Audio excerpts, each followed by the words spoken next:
यकीन नहीं आएगा, लेकिन ये कहानी किसी फिल्म से कम नहीं। एक 13 साल का लड़का, ना पासपोर्ट, ना टिकट, ना वीजा, सिर्फ एक सपना लेकर अफगानिस्तान से छुपकर प्लेन की टायर के अंदर बैठ गया और 720 मील दूर इंडिया दिल्ली पहुंच गया। इस कहानी में है डर, जान का खतरा, सर्वाइवल की जंग और एक बच्चे की बेपनाह क्यूरियोसिटी। आज हम आपको बताएंगे उस हकीकी कहानी के बारे में जिसमें मौत हर सेकंड पास थी, लेकिन किस्मत ने उसे जिंदा रखा। अफगानिस्तान एक ऐसा मुल्क जहां आज भी लाखों लोग जंग, गरीबी और बेचैनी से लड़ रहे हैं। कुंदूज जैसे शहरों में बच्चों के लिए जिंदगी सिर्फ 2 चीजों में सिमट गई है, जिंदा रहना और बेहतर मुस्तकबिल का सपना देखना। इसी कुंदूज के अंदर रहता था एक 13 साल का लड़का। नाम अभी तक मीडिया ने पब्लिक नहीं किया, लेकिन उसकी कहानी दुनिया भर में वायरल हो गई। कहते हैं उसके घर में हालात इतने मुश्किल थे कि रोज का खाना भी नसीब नहीं होता था, लेकिन उसके दिल में था एक सपना, दुनिया देखने का, एक ऐसी जिंदगी जीने का जहां डर ना हो। और फिर एक दिन उसने फैसला कर लिया, वो फैसला जिसे सोचने की हिम्मत बड़े लोग नहीं करते। काम एयर की एक फ्लाइट RQ4401 काबुल से दिल्ली जाने वाली थी। सब कुछ आम था, लोग बोर्डिंग कर रहे थे, इंजन गरज रहा था, लेकिन किसी ने नहीं सोचा था कि रनवे के किसी कोने में एक छोटा सा बच्चा छुप कर बैठा है, प्लेन के लैंडिंग गियर के पास। उसने प्लेन को देखा और सोचा, शायद यह तेहरान जा रहा है, शायद मेरी जिंदगी बदल जाए। बस इतना ही सोचकर उसने जिंदगी का सबसे बड़ा कदम उठाया। रात का वक्त था, सिक्योरिटी थोड़ी कमजोर थी। किसी तरह वो प्लेन के नीचे तक पहुंच गया और वहां से वो घुस गया लैंडिंग गियर के अंदर, जहां जगह बहुत कम होती है, हवा नहीं होती और टेम्परेचर -50 तक गिर जाता है।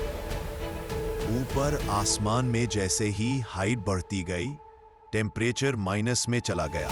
जमीन पर 25 डिग्री सेल्सियस था, लेकिन ऊपर -45 डिग्री सेल्सियस से भी कम।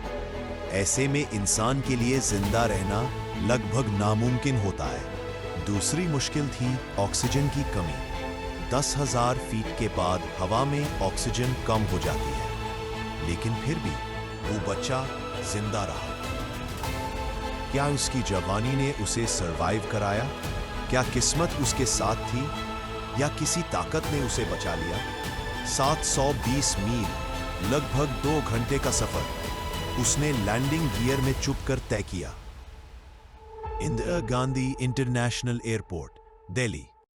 काम एयर का प्लेन बिल्कुल नॉर्मल तरीके से लैंड हुआ। सब पैसेंजर्स उतर गए, क्रू ने रूटीन चेक शुरू किया। लेकिन फिर एक अजीब मंजर देखने को मिला। रनवे पर एक 13 साल का अफगानी लड़का चल रहा था। आंखों में थकन थी, पर जिंदा था। सिक्योरिटी ने तुरंत उसे रोक लिया। उसे CISF के हवाले किया गया। जब उसे पूछा गया कि तुमने ऐसा क्यों किया, तो उसका जवाब सिर्फ इतना था, क्यूरियोसिटी, मुझे लगा प्लेन कहीं और जा रहा है। अथॉरिटीज ने तुरंत प्लेन को चेक किया। कोई साबोटाज नहीं था, सिर्फ एक छोटा रेड स्पीकर मिला उसके पास। शायद उसने म्यूजिक सुनने के लिए लिया था। फिर उसे मेडिकल चेक के लिए ले जाया गया और हर किसी ने हैरान होकर देखा कि वो ठीक है। उस दिन दुनिया भर के न्यूज चैनल्स ने इस कहानी को उठाया। लोग कह रहे थे ये हिम्मत है या पागलपन। कुछ ने उसे सर्वाइवल हीरो कहा, कुछ ने सिक्योरिटी फेलियर। क्या आप सोच सकते हो, एक 13 साल का बच्चा जिसका सपना सिर्फ दुनिया देखना था, मौत के मुकाबले में जीत गया। ये कहानी सिर्फ एक शॉकिंग इंसिडेंट नहीं, ये इंसानी जज्बात की मिसाल है। जब इंसान के पास कुछ नहीं होता तो वो सब कुछ रिस्क कर देता है। क्यूरियोसिटी जो हम सब के अंदर होती है, कभी कभी हमें मौत के मुंह में ले जाती है और कभी जिंदगी के नए दरवाजे खोल देती है। उस 13 साल के बच्चे ने शायद सोचा भी नहीं था कि उसका सफर दुनिया भर की हेडलाइंस बन जाएगा, लेकिन उसने हमें एक सबक दिया। जिंदगी में छोटी सी क्यूरियोसिटी भी सब कुछ बदल सकती है। आज उस बच्चे को वापस अफगानिस्तान भेज दिया गया, लेकिन उसकी कहानी दुनिया के दिल में हमेशा जिंदा रहेगी। तो दोस्तों, आपका क्या ख्याल है? क्या ये सिर्फ क्यूरियोसिटी थी या एक डेंजरस मिस्टेक? कमेंट में जरूर बताओ, और अगर कहानी ने दिल को छू लिया हो तो वीडियो को लाइक और शेयर करना मत भूलना।